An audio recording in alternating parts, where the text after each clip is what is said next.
पढ़ लिख के राजा बनोगे? उन बकलोवन को बोलिएगा ये डीएम है ना, डीएम डिस्ट्रिक्ट मजिस्ट्रेट, ये राजा ही है, समझ गया?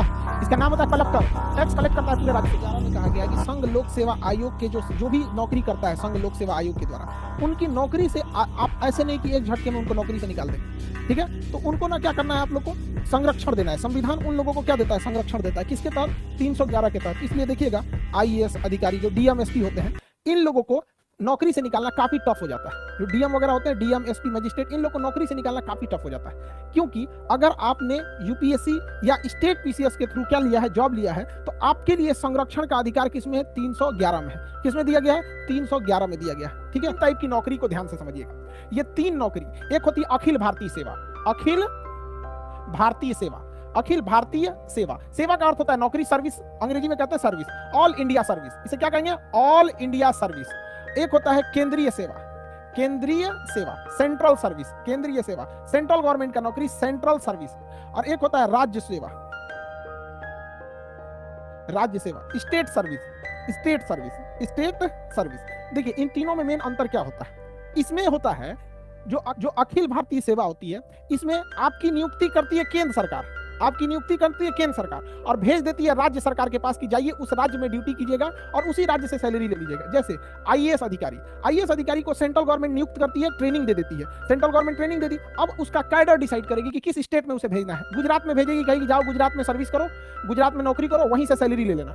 तो ऐसी नौकरी जिसे केंद्र सरकार नियुक्त करती है और केंद्र सरकार ट्रेनिंग देती है, लेकिन वह व्यक्ति आके राज्य सरकार के डिपार्टमेंट में सेवा देता है और राज्य सरकार से सैलरी लेता है, ऐसी नौकरी को अखिल भारतीय सेवा कहते हैं। यह भारत में सबसे पावरफुल जॉब है, क्योंकि वह राज्य सरकार उस अधिकारी को कुछ समय के लिए सस्पेंड कर सकती है, लेकिन हमेशा के लिए नौकरी से निकालने का अधिकार उसे नहीं होता है, अर्थात बर्खास्त, यानी उसको टर्मिनेट नहीं कर सकती है। इतना पावर होता है। जैसे एक आईएएस अधिकारी, आप लोग यूपीएससी में गए, आईएएस बन गए, आप में से कुछ लोग आईपीएस बनेंगे जो हैदराबाद ट्रेनिंग करने जाएंगे, केंद्र सरकार ट्रेनिंग देंगे। कुछ में कोई डीएम बनेगा तो मसूरी जाएगा ट्रेनिंग करने, उसे केंद्र सरकार ट्रेनिंग देगी। लेकिन जब ट्रेनिंग खत्म हो जाएगा तो आपको राष्ट्रपति के पास बुलाया जाएगा मिलने के लिए, भाषण दीजिएगा, राष्ट्रपति को अपना एक्सपीरियंस शेयर कीजिएगा कि ट्रेनिंग में आपने क्या सीखा, आगे जाके क्या प्रण लिया है करने के लिए। उसके बाद केंद्र सरकार आपको सौंप देगी किसी न किसी राज्य सरकार में, जिसे कहा जाएगा कैडर। अमूमन कोशिश किया जाता है कि आप जिस राज्य के हैं उसी राज्य का आपको कैडर दिया जाए, लेकिन जरूरत पे होता है। जैसे मान के चलिए 10 ठो आईपीएस है और गुजरात को 1 के आईपीएस की जरूरत है, तो एक वो दे देगा यहाँ पे, और बाकी 6 को आईपीएस की जरूरत बिहार को है,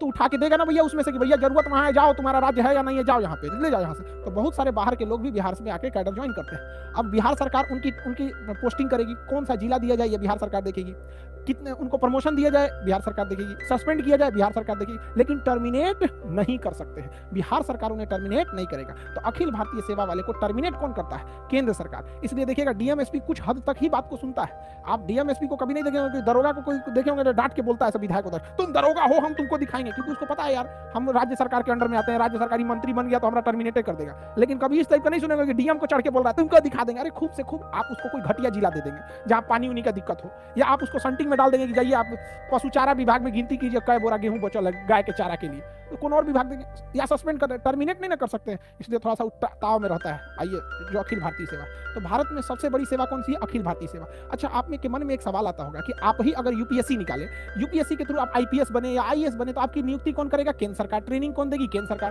कैडर डिसाइड करके भेज देगी राज्य सरकार में। क्या केंद्र सरकार वापस बुला सकती है? क्या अखिल भारतीय सेवा के अधिकारी को केंद्र सरकार वापस बुला लेगी कि आओ बबुआ वापस आओ, तोरा हम ना देंगे, बिहार से उठा के तोरा गुजरात भेज देंगे?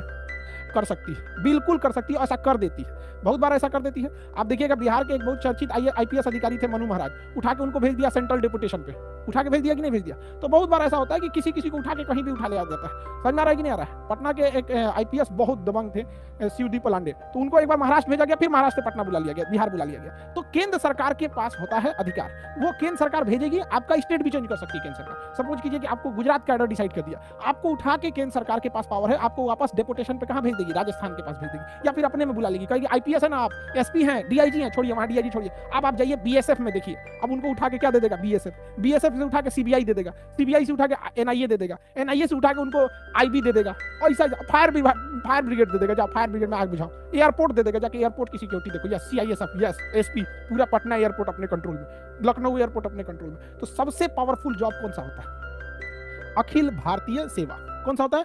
अखिल भारतीय सेवा। किसी को कोई दिक्कत नहीं है अखिल भारतीय सेवा में? तो ये हो गया अखिल भारतीय सेवा। अखिल भारतीय सेवा में सैलरी राज्य सरकार देती है, लेकिन नियुक्ति कौन करती है? केंद्र सरकार। सबसे पावरफुल होता है। इसमें कौन कौन आएगा अखिल भारतीय सेवा में? तो देखिए ध्यान से, एक आता है इंडियन एडमिनिस्ट्रेटिव सर्विस, आईएएस, अमूमन डीएम लिखता है, आईपीएस लिखता है, और इंडियन फॉरेस्ट सर्विस, भारतीय वन विभाग, इंडियन फॉरेस्ट सर्विस, भारतीय वन सेवा। पहले ये नहीं था, 1966 में इसको डाला गया था, लेकिन ये सब आजादी के टाइम ही थी। सब डीएमएसपी आजादी के टाइम से संविधान में, ओरिजिनल संविधान से, लेकिन इंडियन फॉरेस्ट सर्विस को रखा गया किसके? कब? 1966 में। क्यों? क्योंकि हमें उस समय आभास हो गया कि जंगलों की कटाई इतनी तेजी से चल रही है कि छोटे मोटे कर्मचारियों को वहां के ठेकेदार, विधायक उधायक डरा धमका मिला उला के कटवा लेते हैं सब पेड़ वगैरह। तो वहां आभास हुआ कि एक ऐसे अधिकारी की जरूरत है जो राज्य सरकार या लोकल लोगों से उतना न डरे। हालांकि आईएएस आईपीएस में भी दबाव बना देते हैं, क्योंकि अल्टीमेटली उन लोग को भी अपना प्रमोशन लेना होता है। तो अब किसी विधायक से लड़ लीजिएगा तो विधायक मिल के ऊपर मुख्यमंत्री बनता है, जाके मुख्यमंत्री से शिकायत करेगा, वो एसपी बहुत खतरनाक है, उसको आप डीआईजी मत बनाइएगा, तो प्रमोशन में अटका देते हैं, संटिंग में डाल देंगे लोग। संटिंग में विभाग, फिर इसके बाद बहुत विभाग होता है, जाके फायर ब्रिगेड में दे देगा, पानी लेके इंतजार कीजिए, कहीं आग लगा है? आगे नहीं लगा है भैया। अरे भाई, अगर आप रेगुलर डिस्ट्रिक्ट में रहिएगा तो क्राइम होते रहेगा, क्राइम को पकड़िएगा, क्रिमिनल को पकड़िएगा, चोर को पकड़िएगा, डकैती को पकड़िएगा, एनकाउंटर कीजिएगा, प्रमोशन होगा, दे देगा आपको संटिंग विभाग में जाके। राज्य सरकार के पास कितना सूंघने वाला कुत्ता है, सब नहीं, डॉग स्क्वाड होता है, उसको दे देगा डिपार्टमेंट, सूंघाते रहिए लेके। थोड़ा बहुत उसमें भी दिक्कत आता है। आप लोग, आईएएस जो होता है ना, ये कार्मिक मंत्रालय इसको कंट्रोल करती है, इसे गृह मंत्रालय कंट्रोल करती है, और इसे पर्यावरण एवं वन मंत्रालय कंट्रोल करता है। याद रहेगा। डीएम, डिस्ट्रिक्ट मजिस्ट्रेट, किसके अंडर में आता है? कार्मिक मंत्रालय के अंडर में। डिस्ट्रिक्ट मजिस्ट्रेट किसके अंदर में आएगा? कार्मिक मंत्रालय के अंतर्गत आएगा। किस मंत्रालय के अंतर्गत? कार्मिक मंत्रालय। बताइए, आईपीएस किसके अंतर्गत आएगा? गृह मंत्रालय। होम मिनिस्ट्री के अंतर्गत आएगा। गृह मंत्रालय किसके अंतर्गत? गृह मंत्रालय में। और इंडियन फॉरेस्ट सर्विस, भारतीय वन सेवा, इंडियन फॉरेस्ट सर्विस किसके अंडर में आएगा? इंडियन फॉरेस्ट सर्विस जो आता है वो आता है वन एवं पर्यावरण मंत्रालय के अधीन में आता है। किसी को कोई दिक्कत? लोग कहते हैं कि पढ़ लिख के राजा बनोगे, उन बकलोलवन को बोलिएगा कि जो डीएम है ना, डीएम डिस्ट्रिक्ट मजिस्ट्रेट, ये राजा ही है, समझ गया? इसका नाम होता है कलेक्टर, टैक्स कलेक्ट करता है पूरे राज्य से। ये राजा से कम नहीं है, ये पूरा जिला इसी के अंडर में आता है। तो जो अगर बोलेगा कि पढ़ लिख के राजा बनोगे तो कहिएगा हाँ, अभी नाम बदल गया, उसी का नाम है डीएम। और पुराना राजा हो जाएगा तो कमिश्नर, डायरेक्टर, फिर बड़ी जाते जाएगा, additional secretary, joint secretary, secretary, chief secretary. Chief secretary तो बहुत बड़ा पावर होता है, समझ रहा है कि नहीं रहा? मुख्यमंत्री कोई भी डिसीजन चीफ सेक्रेटरी से पूछ के लेते हैं। चीफ सेक्रेटरी साहब क्या कहना है आपका? तो भैया चीफ सेक्रेटरी बहुत पुराना होता है। ये आईएएस जो निकालते हैं लोग ना, 25-30 साल का जब आपके पास अनुभव हो जाता है, बूढ़े हो जाते हैं, तब आप लोग को चीफ सेक्रेटरी बनाया जाता है। आप में से कोई भविष्य का, कोई यूपी का, कोई बिहार का चीफ सेक्रेटरी बनो, समझ आ गया कि नहीं आ गया? जैसे अभी बिहार में आप देखेंगे तो यूपीएससी टॉपर रहे थे सिवान जिला के अमीर सुभानी, सेक्रेटरी, चीफ सेक्रेटरी। एक समय डीएम रहे थे, आईएएस टॉपर रहे थे, यूपीएससी टॉपर, और वो बहुत पहले 80-85 बैच के हैं, 80 के। अभी क्या है? Chief secretary. उसी तरह बिहार सरकार, यूपी सरकार का चीफ सेक्रेटरी होंगे, मध्य प्रदेश के होंगे, मोदी जी के पास होंगे, सचिवालय ही होगा। तो आप जब आईएएस बनिएगा, 25-30 साल का अनुभव हो जाएगा, तो पूरा झुंड में रहिएगा, आप लोगों को बिल्डिंग में रखा जाएगा। जितना पूरा आईएएस रहेगा सब यूपीएससी निकाला हुआ। आप लोग कैसे क्लास में बैठे हैं? अभी एग्जाम निकालना है आप लोग को, सबकी ख्वाहिश है यूपीएससी निकाल लें। तो ऐसे ही अलग अलग शहर से कोई यूपीएससी निकाल के आया रहेगा, कोई कहीं पे 20 साल डीएम रहा है, कोई आईपीएस रहा है, कोई कमिश्नर रहा है, उसको फिर बुलाया जाएगा, बड़का बिल्डिंग में उसको रखा जाएगा, उसका नाम रहेगा सचिवालय। सचिवालय में सब ऐसे ही बड़का रहता है, उसी सबसे डिसीजन लिया जाता है, समझ आ रहा है?